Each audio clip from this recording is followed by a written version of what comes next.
നമസ്തേ. നമസ്കാരം. നമസ്കാരം. 2026 തെരഞ്ഞെടുപ്പ് കഴിഞ്ഞപ്പോൾ ഇടതുപക്ഷത്തിന് അതിദയനീയമായൊരു പരാജയമായിരുന്നു. കേരളം അക്ഷരാർത്ഥത്തിൽ ഇടതുപക്ഷ മനസ്സുകളെല്ലാം ഞെട്ടിത്തരിച്ച് പോയി. ഒരുപക്ഷെ അവരത് പ്രതീക്ഷിച്ചിട്ടുണ്ടായിരുന്ന ഒരു തോൽവി, പക്ഷേ ഇത്ര കണ്ട് നട്ടലൊടിയുന്ന തരത്തിലുള്ള ഒരു പരാജയം അവർ പ്രതീക്ഷിച്ചിട്ടുണ്ടായിരുന്നില്ല. 3.0 ആവർത്തിച്ച് തുടർഭരണം കിട്ടും എന്നാണ് പിണറായി വിജയനും പാർശ്വവർത്തികളെല്ലാം പറഞ്ഞിരുന്നത്. എന്നാൽ ഈ തെരഞ്ഞെടുപ്പ് കഴിഞ്ഞ് പുതിയ മന്ത്രിസഭ അധികാരത്തിൽ വരുമ്പോഴും CPM-ൻ്റെ ബ്രാഞ്ച് തലത്തിലും ജില്ലാ തലത്തിലുമുള്ള തെരഞ്ഞെടുപ്പ് അവലോകന യോഗങ്ങളും പരാജയ അവലോകന യോഗങ്ങളും തീരുന്നില്ല. എല്ലാ അവലോകന യോഗങ്ങളിലും ചെന്നെത്തുന്ന രണ്ട് മുഖങ്ങളിലേക്കാണ്. പരാജയത്തിന് കാരണമായി അവർ ചൂണ്ടിക്കാണിക്കുന്നത് പിണറായി വിജയൻ എന്ന ധാർഷ്ട്യക്കാരനായ, അഹങ്കാരിയായ, കമ്മ്യൂണിസ്റ്റ് വിരുദ്ധനായ ഒരു മുഖ്യമന്ത്രി, ഒരു തരത്തിലും കമ്മ്യൂണിസ്റ്റ് സിദ്ധാന്തങ്ങളുടെ നിലവാരം പുലർത്താത്ത ഒരു സംസ്ഥാന സെക്രട്ടറിയും. ഈ രണ്ടുപേരെ കോർണർ ചെയ്തുകൊണ്ട് തന്നെയാണ് കേരളത്തിൽ കാസർഗോഡ് മുതൽ കായിക്കാവിള വരെയുള്ള ബ്രാഞ്ച് ഓഫീസുകളിലും ജില്ലാ കമ്മിറ്റികളിലുമെല്ലാം ചർച്ചകൾ നടക്കുമ്പോൾ ഉയർന്നു വന്ന വിമർശനങ്ങൾ മാധ്യമങ്ങളിലൂടെ നമ്മളത് കണ്ടറിയുണ്ടായി. എന്നാൽ ഇപ്പോൾ ഉണ്ടായിട്ടുള്ള ഈ ദയനീയമായ പരാജയം ഉൾക്കൊള്ളുന്ന തരത്തിലല്ല വീണ്ടും CPM എന്നുള്ളതാണ് പുതിയ ചില സംഭവവികാസങ്ങൾ നോക്കുമ്പോൾ നമുക്ക് മനസ്സിലാവുന്നത്. കാരണം കണ്ണൂരിലും പയ്യന്നൂരിലും തളിപ്പറമ്പിലും ധർമ്മടത്തും അമ്പലപ്പുഴയിലും നേമത്തുമെല്ലാം, അതായത് ഇടതുപക്ഷത്തിൻ്റെ ഉറച്ച സീറ്റുകൾ എന്ന് പറയുന്ന, ഇടതുപക്ഷത്തെ എന്നും കാത്ത് രക്ഷിച്ചിട്ടുള്ള സീറ്റുകളൊക്കെ ആടി ഉലയുന്ന കാഴ്ചയാണ് കണ്ടത്. ധർമ്മടത്ത് മുൻ മുഖ്യമന്ത്രി പിണറായി വിജയൻ 50,000-ൽ പരം വോട്ടിൻ്റെ ഭൂരിപക്ഷത്തിന് കഴിഞ്ഞ തവണ ജയിച്ച മണ്ഡലത്തിൽ ഇക്കുറി ഭൂരിപക്ഷം 18,000 മാത്രമാണെന്നുള്ളതാണ് എൻ്റെ ഒരു ഓർമ്മ. അതുപോലെ പയ്യന്നൂരിൽ 7,000 ശിഷ്ടം വോട്ടിനാണ് വിമത സ്ഥാനാർത്ഥിയായ വി കുഞ്ഞികൃഷ്ണൻ ജയിച്ചു കയറിയത്. തളിപ്പറമ്പിലും സ്ഥിതി വ്യത്യസ്തമല്ല. അപ്പോൾ ഇവിടെ UDF നടത്തിയ പ്രചരണ പരിപാടികൾ കൊണ്ടാണ് UDF-ന് 102 സീറ്റിൻ്റെ ഒരു വൻ വിജയം ഉണ്ടായതെന്ന് ഒരു കാരണവശാലും വിജയിക്കാൻ, അങ്ങനെ ഒരു ധാരണയിലെത്താൻ നമുക്ക് സാധിക്കുന്നില്ല. കാരണം കേവലം 15 ദിവസം മാത്രമാണ് പ്രചരണത്തിന് വേണ്ടി ഓരോരോ രാഷ്ട്രീയ കക്ഷികൾക്കും കിട്ടുന്നത്. തെരഞ്ഞെടുപ്പ് പ്രഖ്യാപിച്ചതിന് ശേഷം എൻ്റെ ഓർമ്മ അങ്ങനെയാണ്. അപ്പോൾ ഈ 15 ദിവസം കൊണ്ട് UDF പ്രചരണം നടത്തി 102 സീറ്റ് നേടി എന്ന് പറയുന്നതിൽ ഒരു രാഷ്ട്രീയ നൈതികതയുണ്ടെന്ന് എനിക്ക് തോന്നുന്നില്ല.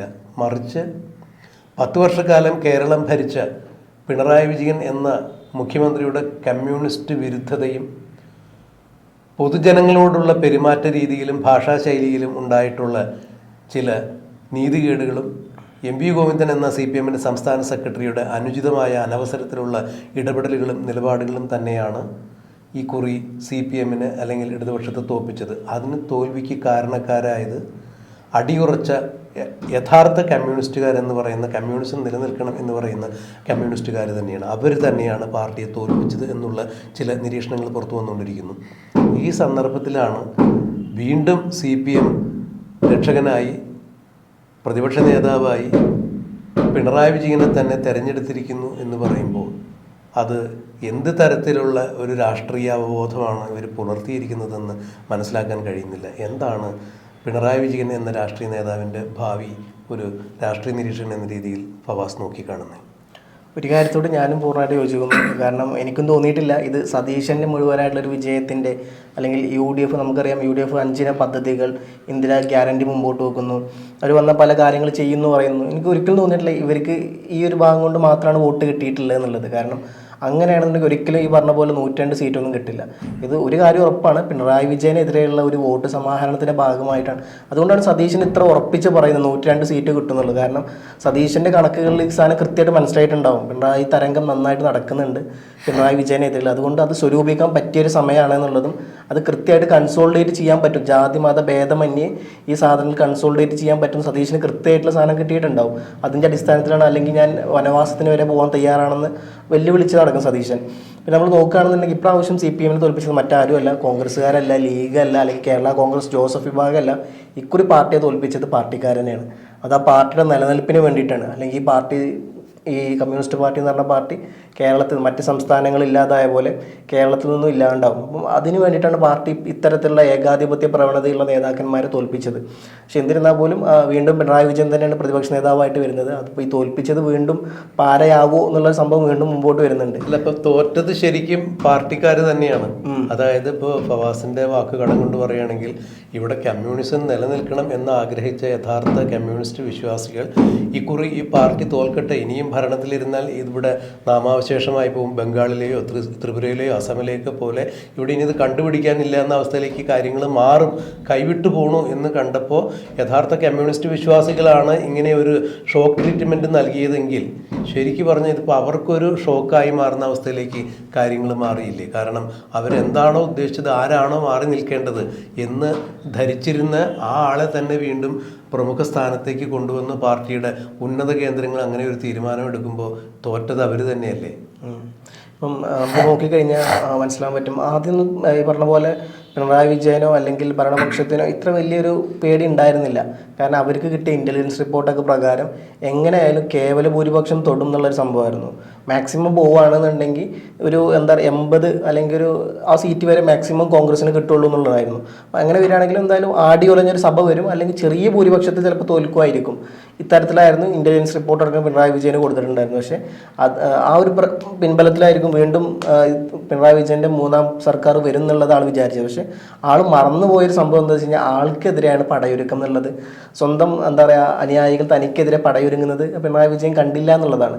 ആ ഒരു സാധനം കൊണ്ടാണ് ഇത്ര വലിയ തരത്തിലുള്ള ഒരു വോട്ട് കൺസോൾട്ടേഷന് കോൺഗ്രസിന് കിട്ടിയതായിട്ട് എനിക്ക് തോന്നിയിട്ടുള്ളത്. അല്ല, ഈ ഫാസ് പറഞ്ഞ പോലെ പാളയത്തിൽ പട കണ്ടെത്താൻ പിണറായി വിജയന് സാധിച്ചില്ല. പിണറായി വിജയൻ രാഷ്ട്രീയ തന്ത്രജ്ഞൻ തന്നെയാണ്, രാഷ്ട്രീയ ചാണക്യൻ തന്നെയാണ്. കാരണം തനിക്കെതിരെ രാഷ്ട്രീയമായ ഒരു ശത്രു എവിടെയെങ്കിലും ഒരു ആയുധം മിനുക്കുന്നുണ്ടെങ്കിൽ, അതായത് രാഷ്ട്രീയപരമായി തനിക്കതൊരു നീക്കം നടക്കുന്നുണ്ടെങ്കിൽ തീർച്ചയായും മണത്ത് കണ്ടുപിടിക്കാൻ അല്ലെങ്കിൽ അതിനെ തീർക്കാനായിട്ട് പിണറായി വിജയൻ എന്ന രാഷ്ട്രീയ ചാണക്യനെ വളരെ നന്നായിട്ട് അറിയാം. പക്ഷേ എന്തുകൊണ്ടാണ് ഈ പാളയത്തിൽ പട അദ്ദേഹത്തിന് തിരിച്ചറിയാതെ പോയത് എന്നുള്ളതൊരു ചോദ്യം. പിന്നീട് ഇപ്പോൾ ഫവാസ് പറഞ്ഞതുപോലെ ഇൻ്റലിജൻസ് റിപ്പോർട്ട് കിട്ടിയെന്ന് പറഞ്ഞു.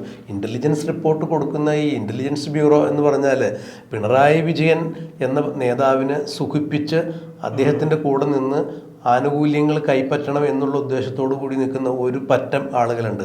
ആ ഒരു പറ്റം ആളുകൾ തന്നെയാണ് പിണറായി വിജയൻ എന്ന നേതാവിനെ ഉപദേശിച്ച് വഷളാക്കിയതെന്നാണ് CPMലെ യഥാർത്ഥ ആളുകൾ പറയുന്നത്. അതായത് യഥാർത്ഥ കമ്മ്യൂണിസ്റ്റ് വിശ്വാസികൾ പറയുന്നത് ഈ ഉപജാപക വൃന്ദമാണ് പിണറായി വിജയനെ കമ്മ്യൂണിസത്തിൽ നിന്ന് അകറ്റിയത്, കമ്മ്യൂണിസ്റ്റ് വിരുദ്ധനാക്കി മാറ്റിയതെന്ന് പറയുന്നു. അങ്ങനെയെങ്കിൽ അത്തരത്തിലുള്ള ആളുകൾ കൊടുത്തൊരു സുഖിപ്പിക്കുന്ന റിപ്പോർട്ടിൻ്റെ അടിസ്ഥാനത്തിൽ അഭിരമിച്ചതിൻ്റെ പേരിലാണ് യാഥാർത്ഥ്യം മനസ്സിലാക്കാതെ പിണറായി വിജയൻ മുന്നോട്ട് പോയത്. ഈ കോൺഗ്രസ്സുകാർ അല്ലെങ്കിൽ VD സതീശൻ അടക്കമുള്ള നേതാക്കന്മാർ പറയുന്നത് ഞങ്ങൾ 100-ലധികം സീറ്റ് നേടി അധികാരത്തിൽ വരും എന്ന് പറയുമ്പോഴും അത് അവരുടെ താല്പര്യം മാത്രമാണ് പറയുന്നത് എന്ന് ഇവർ മനസ്സിലാക്കുമ്പോഴും ഇവരുടെ കാൽച്ചൂട്ടിലേക്ക് നോക്കുന്നില്ല. കണ്ണൂരിലും തളിപ്പറമ്പിലും അമ്പലപ്പുഴയിലും ഒക്കെ എന്താണ് സംഭവിക്കുന്നത് എന്നുള്ളത് അവർ ശ്രദ്ധിച്ചില്ല. അഥവാ ഈ PK ശ്യാമളയെ സ്ഥാനാർത്ഥിയായിട്ട് നിർണ്ണയിക്കുമ്പോൾ അവിടെ MP ഗോവിന്ദനെതിരെ ഉണ്ടായിരുന്ന ഒരു ശക്തമായ വികാരം ഉണ്ടായിരുന്നു. ആ ജില്ലാ കമ്മിറ്റി അത് കൃത്യമായി തന്നെ റിപ്പോർട്ട് കൊടുത്തിരുന്നതാണ്. ആ റിപ്പോർട്ടുകളെയൊക്കെ അവഗണിച്ചുകൊണ്ട് പിണറായി വിജയൻ MP ഗോവിന്ദൻ്റെ താല്പര്യം സംരക്ഷിക്കുന്നതിന് വേണ്ടി PK ശ്യാമളയെ അവിടെ സ്ഥാനാർത്ഥിയാക്കുന്നു. PK ശ്യാമള MP ഗോവിന്ദൻ്റെ ഭാര്യ അതിൻ്റെ പേരിൽ സ്ഥാനാർത്ഥിത്വം നൽകാൻ പാടില്ലായില്ല. അവർ നേരത്തെ ആന്തൂർ നഗരസഭയുടെ ചെയർപേഴ്സണൊക്കെ ആയിരുന്നു. DYFI SFI തലം മുതൽ അവർ പ്രവർത്തിച്ചു വന്ന പരിചയമുള്ളൊരു സഖാത്തി തന്നെയാണ് എന്ന് പറയുന്നു. നമുക്കതിൽ തർക്കമില്ല. പക്ഷേ ഒരു പൊതു രംഗത്ത് നിൽക്കുന്ന പാർട്ടിയെ സംബന്ധിച്ചിടത്തോളം ചില പൊതു നീതികളൊക്കെ ഉണ്ട്, രാഷ്ട്രീയത്തിനൊരു നൈതികതയുണ്ട്.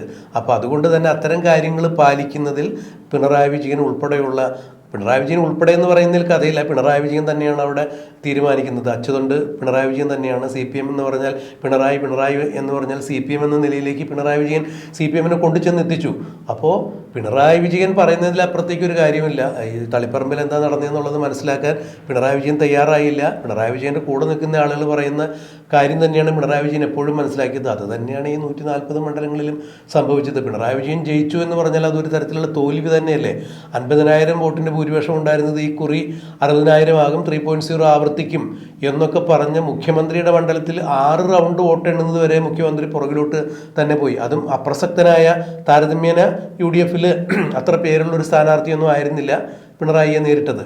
അങ്ങനെ വരുമ്പോൾ അത് പരാജയമായിട്ട് തന്നെ വിലയിരുത്തേണ്ടി വരും. പാർട്ടിയുടെ ഈറ്റിലുള്ള കണ്ണൂർ, തളിപ്പറമ്പ്, പയ്യന്നൂർ എന്നൊക്കെ പറയുന്നത് അവിടെയാണിത് സംഭവിച്ചിരിക്കുന്നത്. അവിടെയും അമ്പലപ്പുഴയിലൊക്കെ ഇത്തരം അണികൾ ചോർന്നു പോകുന്ന ഒരു ടി കെ ഗോവിന്ദനോ ഒരു വി കുഞ്ഞികൃഷ്ണനോ അല്ല എന്നുണ്ടെങ്കിൽ ഒരു ജി സുധാകരനോ അല്ല പോയത്. അതിനൊപ്പം ഒരു പാർട്ടിയുടെ അടിയുറച്ച ശക്തമായ നിലപാട് തറ തന്നെയാണ് ഒഴുകിപ്പോയത്. ഇത് കണ്ടെത്താൻ പിണറായി വിജയൻ ആയില്ല എന്ന് പറഞ്ഞാൽ അത് തന്നെയാണ് ആ പാർട്ടിയുടെ പരാജയം. വീണ്ടും പിണറായി വിജയനിലേക്ക് തന്നെ നേതൃസ്ഥാനം വരിക, പ്രതിപക്ഷ നേതൃസ്ഥാനം വരിക. അദ്ദേഹത്തിന് 80 വയസ്സ് കഴിഞ്ഞു എന്നുള്ളതാണ് മനസ്സിലാക്കുന്നത്. അനാരോഗ്യം അദ്ദേഹത്തെ വല്ലാതെ ശല്യം ചെയ്യുന്നുണ്ട്. ഇങ്ങനെ ഉള്ളൊരു സന്ദർഭത്തിൽ പോലും ഇത്രയധികം പരാതികൾ രാഷ്ട്രീയമായി ഉയർന്ന സാഹചര്യത്തിലും വീണ്ടും പിണറായി വിജയനിലേക്ക് തന്നെ CPM കേന്ദ്രീകരിക്കുന്നു എന്ന് പറയുമ്പോൾ എന്താണ് ആ പാർട്ടിയുടെ ജനാധിപത്യ ബോധം എന്നുള്ളത് മനസ്സിലാക്കാൻ കഴിയുന്നില്ല. അനുയായികളൊക്കെ എതിരായിട്ട് നിൽക്കുന്നുണ്ട്. ഇപ്പോൾ നമ്മൾ നോക്കി കഴിഞ്ഞാൽ എല്ലാ ജില്ലാ കമ്മിറ്റിയുടെ ചർച്ചകളും നേരത്തെ നമ്മൾ പറഞ്ഞ പോലെ 2 പേരിലേക്കാണ് ചെന്നെത്തിക്കുന്നത്. ഒന്ന് പിണറായി വിജയൻ, മറ്റൊന്ന് MV ഗോവിന്ദൻ. അപ്പം അടിത്തട്ടിലെ എല്ലാ പ്രവർത്തകരും അല്ലെങ്കിൽ എല്ലാ തരത്തിലുള്ള SFIയുടെ ആയാലും DYFIയുടെ ആയാലും CPMൻ്റെ ആയാലും അതിലിപ്പോൾ ബ്രാഞ്ച് കമ്മിറ്റി മുതൽ ഏരിയ കമ്മിറ്റി മുതൽ ലോക്കൽ കമ്മിറ്റി മുതൽ ജില്ലാ കമ്മിറ്റി വരെ എല്ലാ ആൾക്കാരും നിലകൊള്ളുന്നത് പറഞ്ഞ പോലെ പിണറായി വിജയൻ എന്നുള്ള ഒരാൾക്കെതിരാണ്. പക്ഷേ ഈ നമ്മൾ എന്തൊക്കെ പറഞ്ഞു കഴിഞ്ഞാൽ പോളിറ്റ് ബ്യൂറോ എന്ന് പറഞ്ഞ ഒരു സംഭവത്തിൽ പിണറായി വിജയനാണ് ഈ പറഞ്ഞ പോലെ സപ്പോർട്ട് കൂടുതൽ. അതുകൊണ്ട് തന്നെ വീണ്ടും അദ്ദേഹം തന്നെ വരുമ്പം സ്വാഭാവികമായിട്ടും അനുയായികൾ ഇനിയും ഇപ്പോൾ നിലവിലിപ്പോൾ ചിന്നിച്ചെതിറിയതുപോലെ അടുത്ത ഇലക്ഷൻ ഉണ്ടാകുമ്പോൾ വീണ്ടും ഈ പാർട്ടി ഇല്ലാണ്ടാവും. അതിന് ഒരു കാരണക്കാരൻ അല്ലെങ്കിൽ കാരണഭൂതനായി പിണറായി വിജയൻ മാറും എന്നുള്ളതാണ്. എന്തായാലും വരും ദിവസങ്ങളിൽ അറിയാം പിണറായി വിജയൻ്റെ ഈ പോക്ക് പാർട്ടിയെ വീണ്ടും പിളർപ്പിലോട്ട് പോകുമോ, അതല്ല പണ്ടത്തെ എല്ലാം തകർന്നടിഞ്ഞ പാർട്ടിയെ സടകുടഞ്ഞ് എഴുന്നേൽപ്പിക്കുന്ന ഒരു യഥാർത്ഥ പിണറായി വിജയനായി തിരിച്ചു വരുമോ എന്നുള്ളത് എന്തായാലും വരും ദിവസങ്ങളിൽ കാത്തിരുന്നതാണ്. നമുക്കത് കണ്ടറിയാനേ പറ്റുള്ളൂ. 35 അംഗബലത്തോടു കൂടി നിയമസഭയിൽ ഇരിക്കുന്ന പിണറായി വിജയൻ ഇനി പ്രതിപക്ഷ നേതൃസ്ഥാനത്ത് നിന്ന് തന്നെ ഇവരുടെ ഒരു ഈ CPMൻ്റെ ജനകീയ പ്രക്ഷോഭത്തിലൂടെ മാറേണ്ടി വരുമോ, അതോ ഫവാസ് പറഞ്ഞതുപോലെ തീർച്ചയായും സടകുടഞ്ഞെഴുന്നേറ്റ് വർദ്ധിത വീര്യത്തോടു കൂടി CPM കേരളത്തിൻ്റെ ഭരണസിരാ കേന്ദ്രത്തിലേക്ക് തിരിച്ചു വരുമോ എന്നുള്ളതെല്ലാം നമുക്ക് കണ്ടറിയാൻ കാത്തിരിക്കാം.